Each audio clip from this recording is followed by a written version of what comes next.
नमस्कार, आप देख रहे हैं सिटी पोस्ट लाइव। मैं हूं आकाश।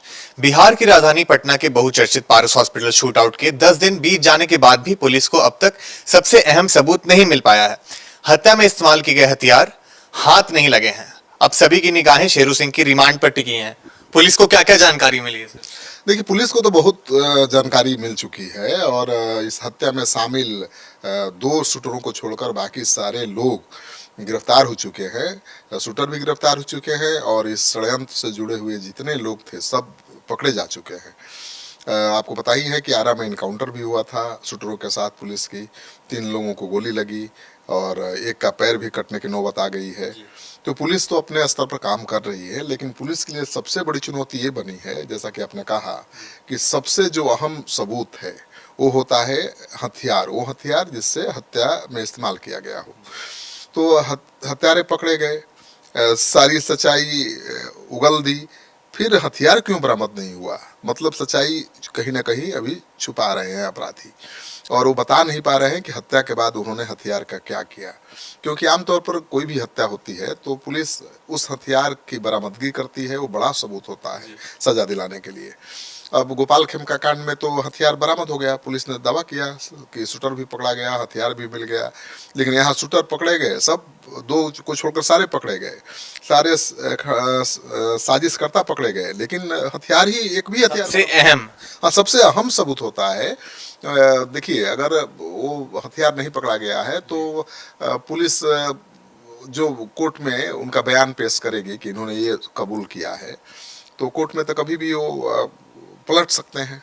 पुलिस तो रिमांड पे लेके मुजरिमों से उगलवा ही लेती है, लेकिन कोर्ट में अगर पलट गए तो देखिए, यही होता है अक्सर कि पुलिस रिमांड में लेकर सख्ती बरत करके अपराधियों से बयान ले लेती है, लेकिन पुलिस को दिए गए बयान का कोर्ट में कोई वैल्यू नहीं है, कोई उसका मतलब नहीं है जब तक कि अपराधी कोर्ट में खड़ा होकर अपना बयान न दे।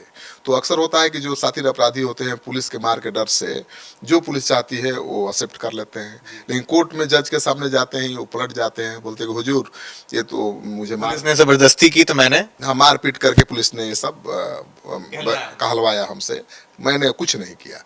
तो मुश्किल हो जाती है। तो हथियार बरामदगी बहुत मायने रखता है। वैसे ऐसा नहीं है कि हथियार बरामद नहीं हुआ तो ये सजा नहीं पाएंगे, होता है, होती है सजा, ऐसे मामलों में भी सजा होती है, लेकिन ज़्यादा पुख्ता सबूत रहे तो सजा दिलाने में आसानी होती है। अब तो वो हथियारें नहीं मिला जिससे इन्होंने हत्या की है, तो पुलिस बहुत परेशान है। और अब शेरू, आपने कहा कि शेरू को रिमांड पर लेने की कोशिश की जा रही है। शेरू पुरुलिया के जेल में बंद है बंगाल में, और कहा जाता है कि उसी ने सुपारी दी थी, वही साजिश करता है और उसको अब पुलिस रिमांड पर लाकर पूछताछ करने वाली है।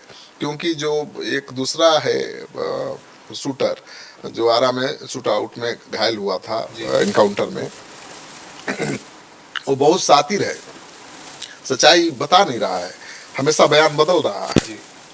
तो पुलिस अब शेरू को लाएगी तब कुछ नया तथ्य सामने आएगा। तो पुलिस फूक फूक कर कदम रख रही है, क्योंकि पॉलिटिकल प्रेशर बहुत है।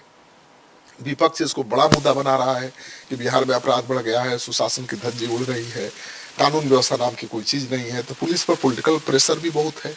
चिराग पासवान ने देखा ही, आपने कह दिया कि भाई मुझे दुख है कि मैं ऐसे सरकार का समर्थन कर रहा हूँ जो अपराध पर काबू पाने में नाकाम है, जहाँ की पुलिस प्रशासन निकम्मा है।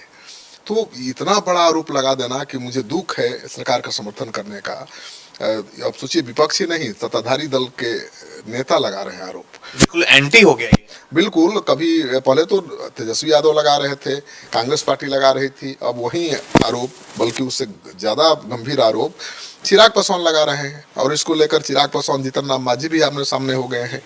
तो एनडीए में ही विवाद पैदा हो गया है कि कानून व्यवस्था ठीक है या नहीं है। तो पुलिस की चुनौती बढ़ी हुई है और मुझे लगता है कि पुलिस शेरू को लाएगी तब कोई बड़ा राज खुलेगा। और जो 3 शूटर इनकाउंटर में घायल हुए हैं जिनका इलाज चल रहा है, उनके ठीक होने का इंतजार भी पुलिस कर रही है। तो शेरू को अगर पुलिस रिमांड पे लेती है तो शायद कुछ स्पष्टता आए। हाँ, शेरू ही मेन मास्टरमाइंड है, उसी ने सुपारी दी थी। कहा जाता है कि जो 5 शूटर थे उनको 5-5 लाख रुपए का सुपारी का ऑफर था।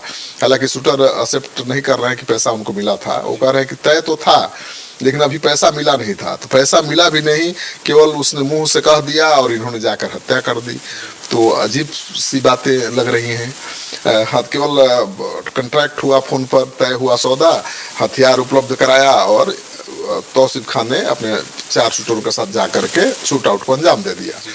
तो पैसा तो मिला भी नहीं है, बरामद भी नहीं हुआ है, मतलब पैसा अभी बाकी है। और कहा जा रहा है कि ये शूटर हत्या के बाद कलकत्ता इसीलिए गए थे कि कलकत्ता में ही इनको पैसा मिलना था, शेरू देने वाला था।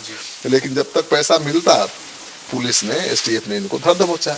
तो सबकी नजर अब उसी बात पर है कि कब हथियार बरामद होता है। तो आप सुन रहे थे वरिष्ठ पत्रकार श्रीकांत प्रत्युष को। अगर आपको ये खबर अच्छी लगे तो अपनी राय कमेंट बॉक्स में छोड़ना बिल्कुल ना भूलें। धन्यवाद।